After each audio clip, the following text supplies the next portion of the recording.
the bottom right. A member of the team, Incredible Miracle, likes his mech style versus Zergs. Likes his roaches well done. He is not cheerful. I am happy. But instead happy. Yeah, Happy showing that he had really strong Terran versus Terran against Hyperdub in the last one, but showing that his Terran versus Zerg is equally strong. Yep. His opponent over here at the top left named himself YugiOh. after that very same game we just mentioned. And for anyone that's tuning into Code A just now, those are the Korean commentators. Yep. Just trying to do a little cute intros. Not as cute as the K-pop girls that do the Code Oh S yeah, intros. those girls. I don't know. Those girls are pretty good. I think they should just use them for both, to be honest. I think we should have them cast as well. I think they should just be booth girls, actually. I think that's what we need for StarCraft 2. We don't have that yet. Soon. All Soon. in time. Soon. Yeah. Don't worry, guys. It's coming. So we do have the drone moving across the map, just trying to scout. It is a 4-player map here, so he does want to make sure he knows exactly where his opponent is, and again, knows what tech pattern he is going for. Happy most likely is going to expand to the backdoor expansion. He's already skipped his gases. His first barracks is going to finish up here pretty soon. So he's going to be doing a 1-racks gases expand to the backdoor expansion. There's a rich Vespine geyser there. Yep, but the drone does get in and he will be able to scout exactly what's going on, so he is going to know exactly how to counter this. Yep, YugiOh did go for a 16 hatch. It's adding his spawning pool here as well. No gases just yet. There's the command center. Well, where is it? It's not there. It's there. The drone does get cleaned up. It didn't scout that the expansion was going down, but when you don't see any refineries at all, and it is this point in the game, you kind of have to assume that the command center is going down. That is very true. It's essentially, you see no gas, there can be one of two things. It can be a 6 barracks TLO all in, or it's a one barracks expand. Those are the choices. See the APM there? Basically just making drones and spawning pools, but still, he's doing over 150 actions per minute. Well, you gotta micro your workers so that they are as efficient as possible. You send them to the closest mineral patches. You make sure your closest patches have 2 workers on them at all times, and then any excess you send them to the other patches. That's true, a lot of players do that. YugiOh is not one of them though, actually, Torch. I think he's just pressing 1, 2, 3, 1, 2, 3, selecting his larva, his drone, and his overlord. That's what he's doing. That's why his APM's so high. He's alt-tabbing and playing online Yu-Gi-Oh! At the same time. Yeah, he's playing online Yu-Gi-Oh! So we have 2 more barracks coming down. This is a pretty standard opening for Terran against the Zerg player. He's going to get a lot of bio units out, be able to defend against the Zerglings that do come over here right in the beginning. Did you actually watch any of the Yu-Gi-Oh! Animes? I have no idea about Oh, you didn't do nothing Yu-Gi-Oh! related? Nothing Yu-Gi-Oh! I can't recommend you to watch them now, because it just doesn't make sense, but I'm sad that you never experienced it. Well, trap cards in my vocabulary, but that's about it. I really need to talk to John if I want to know any more details. Yeah, John is a huge fan of Yu-Gi-Oh! Talk to him about it anytime. Yep, you can even tweet at him at Junka, JUNKKA83. Yep. You can tweet at Torch himself, at Torch Game. You can tweet at me, at FXO Wolf. You can also tweet at GomTV, at GomTV. Yep, and check them out for any upcoming Yeah, whenever you look at GomTV's updates, they always post the most important things, like who's going to be casting, who's playing, if you forgot that a foreigner was playing. And the SCV does skirt right past this expansion. You didn't see that it was going on. That's not going to be the information that Happy was really looking for with this. Yep. But he does see that the layer isn't quite going up yet, so that cues him in that something's going on. So, bunker going down as well, so he is going to be able to defend against any sort of really, really aggressive play. When you don't see a layer going up at this time, you got to kind of assume that there's going to be some sort of early aggression. There's not the tech going on, so he's putting it down actually 2 bunkers. He's being very, very safe against this. Yes, a lot of players do fall to that 2-base baneling aggression on this map because it's unexpected. If you play a little bit greedy, it's difficult to hold. A few Zerglings out here for YugiOh. He's not really adding anymore. I think he just wants to make Happy think that he's going for a baneling bust, possibly. Yep. And the hatchery is finishing up. He's getting those banelings, though, mostly to just be defensive, to hold that 3rd base in case there's a timing attack coming, because he doesn't know exactly what Happy is doing here. Of course, Happy is teching up, getting some more mech units out. We may see him transition to a similar mech style off of 3 bases instead of getting it off of 2, like we saw last game. Yeah. But he doesn't know that. That is true, and we also have Stim and Siege Mode coming out here for Happy, so he is posturing to be extremely defensive. However, once you get enough units, you can actually do a slow push out to your opponent. But we do see another command center going down here. It does get scouted by YugiOh, so YugiOh knows that Happy's going to be even more defensive than he originally was. It's going to make him very comfortable that he did take that third so early. Exactly. So, with this army that Happy is building, he's getting those tanks out, he's getting that siege mode, he's starting to add some bio in just a little bit, kind of mixing between the tank, Marine. He's going to get the medevacs out as soon as the starport finishes. He's going to use all of this to secure his third base, because on this map, it's actually relatively difficult to secure that third base for a Terran. Yep. It's very far away from the main, it's very wide open, there's a lot of speedlings that can run in there, counterattack, ruin your day. So he's going to get this army up, maybe pressure the opponent a little bit, but most likely he's just going to use that to take the third base, and then we're going to see what his late game plan really is. Yeah, and while it's hard to hold the third once those rocks go down, before it, when you have a siege tank just sitting at your command center, you can actually hold it pretty nicely. The thing is that if the Zerg decides to go for an all-in attack or just a really strong attack, they are able to take down those rocks very, very quickly, because they do bring a lot of roaches and a lot of speedlings along with them. And once those rocks are down, there's so many different avenues into your base that it's just really hard to defend. Indeed it is. There's that first medevac coming out now. The bunkers are being salvaged. Looks like he's ready to move down here, secure that third base, and get aggressive. Meanwhile, the lair is going out for YugiOh. YugiOh seeing that third and immediately responding with, okay, I'm not going to get attacked anytime soon, or at least I'm not going to get all-in anytime soon. So I have time to get a fourth hatchery going down as well. Fourth hatchery's got 67 drones to just 40 SCVs. That's a lot of droning. Now he's got, with all these Zelnag watchtowers, he had all the watchtowers, of course, Happy trying to change that out here in the middle of the map. But he does see this push coming. He is seeing the push coming, but before it comes, he knows he has a lot of extra resources, he has a lot of extra gas, and that's going to allow him to get a lot of Mutalisk out as soon as the Spire finishes. If he can hold this push off just a little bit, without losing too much, he should be in really good shape. He's going to have to cancel his hatchery. Baneling speed is not done, so it's going to be relatively difficult to hold this without that. He's going to try to buy some time until that is done. He's actually going to go do a speedling counterattack here. Yeah, this is really nice for YugiOh to do. He needs to just delay Happy a little bit, keep him distracted. As soon as his Mutalisk and Baneling speed finish, he has really nice creep spread, so he will be able to defend quite nicely. Yeah, but 14 Banelings in production. But Happy, knowing he doesn't quite have the army that he needs to kill right now, he doesn't want to get caught out in the open. He moves back to meet up with his reinforcements before moving in again. There goes the hatchery again. I'm not sure if I agree with this choice. Going over to attack that hatchery with just a few Marines, forces the cancel again. Speedling's getting a little too... What is he doing? Why does he keep doing that? He needs to take a different hatchery. I know his creep isn't spread in the other direction, but... Well, I don't know if he's actually looking to take the hatchery. I think he's just looking to keep Happy feeling like he's doing a good job. Well, as a Terran player, when you see the hatchery go down constantly, it's like, okay, I successfully did something. Whereas, meanwhile, YugiOh is only spending 75 minerals by canceling that. It's really not that big of a hit at this point in the game. So, I don't know if it's intentional, but he may be just buying time, exactly, yeah. And some Marines darting forward here. He's going to most likely lift those up to bring them back. YugiOh does have a few mutas out on the map, though. Yep, we only have 4 out here with this forward force, but we do have a lot more in production, and 11 more joining them. Once this force comes in, he is going to be able to snipe down those medevacs very, very easily. The Baneling speed is finished, so he can actually catch those Marines on creep quite easily. And we do have a hidden hatchery now going. As you were saying, he should go for somewhere else once he's ready to actually expand and not just throw down the distraction. Exactly, but this Marine will spot it. Does see that hatchery going up. And after he's seen it, YugiOh realizing, oh well. What are these Banelings doing? Oh my goodness. Oh, that was close. So it looks like he's trying to open up some more avenues of attack because he knows Happy's forces are in the middle. He wants to attack from as many different sides as possible. Not only attack from as many different sides, but also have as many different escape routes as he can.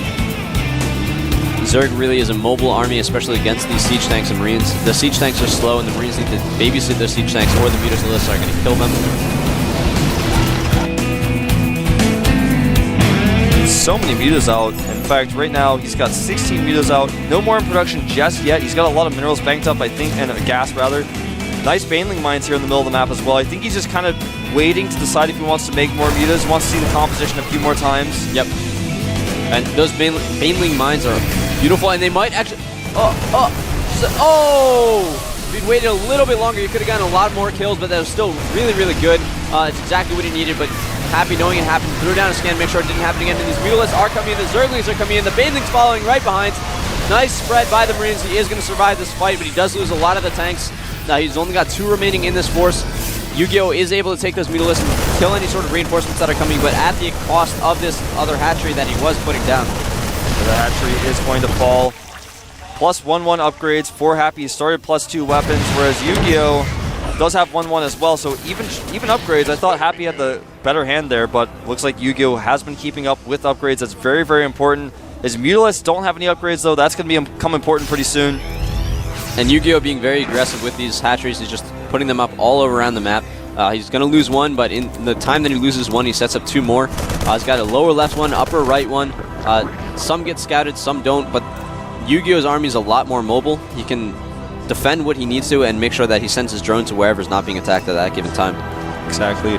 Right now, back at Happy's base, he's got about 8 barracks pumping out units. He still has just that 1 reactor at Starport, and it looks like he only has 1 factory. Hold that thought. Muta's coming in here trying to attack these turrets. Nice repair job, though, by Happy. Yeah, YugiOh did take down 1 turret, but he lost a bunch of Mutalisks and wasn't actually able to do any economic damage there. Not what he needs to have happen right now. I take it back, I do see a 2nd factory, and I was going to say he needs to add more factories here, I think, so he can get some more Thors out, so he can be more aggressive. Because as it is now, it's very difficult for him to be extremely aggressive. He has got a decent amount of tanks, but he needs those Thors to help protect them. They've got a great amount of range. Yep. They've got the range to keep the Mutalisks away, so the Marines are the ones doing the most damage, but the Thors can make sure that there's that radius of safety for your tanks. Nice little counterattack here by YugiOh. Wants to go down here and hit that 3rd base of Happy. Ooh, reinforcements getting taken out in the middle. This is really scary. Happy going to move forward here. His tank's well protected by these Marines. Happy going in for an attack on the 3rd of YugiOh. He's got a really nice position here. He's setting down missile turrets to be able to not only defend against Mutalisks, but also scout against any sort of burrow that might be going on. Right now, supply-wise, Happy is up about 15 supply. YugiOh may try to flank here. He's got a lot of Banelings and Mutas coming from the back. And here they come! A ton of Speedbanes going through here, but there aren't any Marines near them. Nice splits by Happy. It takes most of those out and stims his Marines, and a lot of the Mutas going down, even a missile turret helping out. Happy taking a huge supply lead here, and he will most likely take out this hatchery as well. Yeah, YugiOh feeling really, really choked, decided that he had to attack right there. He had a nice attack from both sides, but Happy was really set up nicely with those missile turrets. He had SCVs in the mix to repair. So many tanks that were spread out really nicely, and he was able to keep his Marines alive just long enough to force those last Mutalisks to run away. Really good position for Happy right now. Once these reinforcements get in, he is going to be able to do a really strong push on the 3rd of YugiOh. If he can take that down, he can put up a choke on the main of YugiOh, and then just send little task forces around to take down those other hatcheries that are all over the place. Exactly. That's exactly what he is going to do. Taking out a lot of units here. Overlords as well. A little counterattack is completely thwarted by a nice wall-off by Happy. And the 3rd base of YugiOh looks like it will fall. Yeah, we do have a lot of bird Banelings around the map, so they are going to be able to take down reinforcements as they come across. But the thing is that the reinforcements aren't the scary part right now. It is this main army. Zerglings coming in here are going to take down a bunch of the Marines, but all the Mutalisks fall. There are some Thors still in the mix. There's still a lot of tanks. There are missile turrets as well. Really, really, really good position for Happy right now. Yeah, Happy has 2-2 upgrades for his Marines, whereas the Zerglings are just at 2-1. And throughout that, as we were talking about, he does put the pressure on the main while sending some forces. He did take out the lower left expansion of YugiOh throughout that entire battle. YugiOh has that top right base, and he's got his main and the backdoor expansion. The main and the backdoor expansion are almost mined out. Even the 3rd base that he lost, that he's rebuilding, is getting pretty close to being mined out. So he's got that top right base, and that's it. If Happy kills it, he is in so much trouble. Yeah, we got another drop going here. It's just trying to keep YugiOh distracted a little bit while the main force goes over, scouts the rest of the map. He knows that YugiOh is putting down a lot of hidden expansions, and he wants to be sure that he knows exactly where they are so he can respond appropriately depending on what's going on. These Marines running right into Banelings. Oh, this is a little weird. Barely dodges those mines there. Yeah, you guys didn't see exactly how that happened. Banelings were rolling at the Marines, then just burrowed, and the Marines walked over them. It was really funny. But these 3 Marines will eventually be cleaned up. The problem is that Happy knows it's there. He's actually going to attack with his main force again at the 3rd base location of YugiOh. Tons of Marines stimming forward here. He's got a lot of tank and Thor support backing up, splitting his Marines against these Banelings. GG. just not enough mining from YugiOh. He didn't have the army he needed to control the map anymore, and he just couldn't hold his bases. Yeah, YugiOh looked like he was in a really good position. He did get that third up very, very quickly, so he did have the production he needed. However, Happy was quite safe with that, and he controlled the game. Like, after the third bases were up for both players, Happy really had a good position. He knew exactly when to push. He knew exactly which expansions to put the pressure on. It was really, really nice play by Happy. Yeah. Happy is doing an extremely nice job this season. He really is. I've been impressed by him. His style is very patient and safe. Yeah. He moves around the map with his mech and his bio. You know, in the first game he just used mech, and he kept it all together. A lot of players I see with mech, they don't keep it together because they're so worried about counterattacks. Happy had just enough all the time. Like, you saw all the link counterattacks try to happen in the first game were completely shut down. Second game, same thing. He's got wall ops, he's got bunkers, he's got Hellions. You know, in the second game not so much, but he's completely prepared for the counterattacks, and he keeps all of his mech together, and he leapfrogs from base to base to base with turrets. Got SCVs with his mix. He's got just enough Marines to keep the mutas clear. He doesn't make too many tanks. He has a good ratio of tanks to Thors. A great, patient game by him. Yeah, and he did a really good job of using those missile turrets. They did a lot more effect than you really realize. They only cost 100 minerals, and they give you not only a wall off against those banelings, they have a lot of health, but they help you keep those mutalisks away. And when you keep the mutalisks away from your tanks, the tanks do a ton of damage to the ground forces of the Zerg player. So, really nice play that game. It's also interesting, Happy showed that he had really strong play in two different styles. The first game he played 100% mech almost until he had the transition to those Vikings. Kept small forces of Hellions moving around constantly, keeping the harassment on, and as you were saying, keeping his main force really tight, making sure he didn't have any straggler tanks or anything like that. Just beautiful play by Happy there. But then also in the second game, he showed that he can play the biomech army quite well as well. Yeah, he did a great job with that bio. He had just enough medevacs. He never really overmade medevacs. He stopped producing medevacs when he had enough. That's one thing Terrans don't do a lot. Sometimes when you see Terrans losing, they have like 12 medevacs and 6 Marines. It's like, whoa, what's going on here? So he never really overmade the medevacs. Had a great ratio of tanks, medevacs, Marines. Kept up with his upgrades extremely well as well. He got 2-2 really fast. He was working on that +3. His opponent, though, it's just at 2-1. Didn't really keep up. Got to keep up. He didn't actually upgrade his mutas until later either, and if he even did at all, I don't remember, but I don't think he ended up upgrading those mutas. When it meant the mutas, you know, he didn't use the mutas as well as he could have, and also he miscontrolled them so many different times. I can't even count how many times the mutas flew over the Marines or the Thors. In both of those games, you got to be very careful with your mutas. They're expensive. In a group, they're great, but if you lose them here and there, and they're never really in that big solid pack that does a ton of damage. Yeah, YugiOh looks like he has really good control of the mutas early on, but then once the game progresses, he just starts to fall apart with them. Yeah, he's multitasking too much. He's trying to manage 5 different bases. He's got a mech army going over here. There's a Marine force over there. It's very, very difficult. Banelings burrowing right in front of Marines. Yeah, that was really weird. There were 3 Marines running up a ramp. There were 2 speed vanes at the top of the ramp. The Marines were running. They're like, oh my god, and the Banelings just burrowed. They were like, oh, I guess we'll just kind of walk around those. I don't want to step on that. But he will be sent to Code A next season. He will not make it to the up and down matches. Slayer's team not posting the best results this season. I think they're going to be training really, really hard in the offseason to prepare for next season. They did really well in the Team League last season, also in the Super Tournament, and that's making a lot of people, last 2 seasons, making a lot of people think, oh, Slayer's the best team out there, but then in this particular tournament, some of the players haven't been showing the same amount of results, so we'll see. Maybe I think they're just a little overconfident. They do have a lot of potential, lot of skill, a lot of different play styles in the house, so they can practice a lot of different things. And I mean, YugiOh isn't one of the best players on Slayers either. He's a good player. True. He's not one of their best players. So we're going to take a 5-minute break. When we get back, Jinro versus ASD Foyu.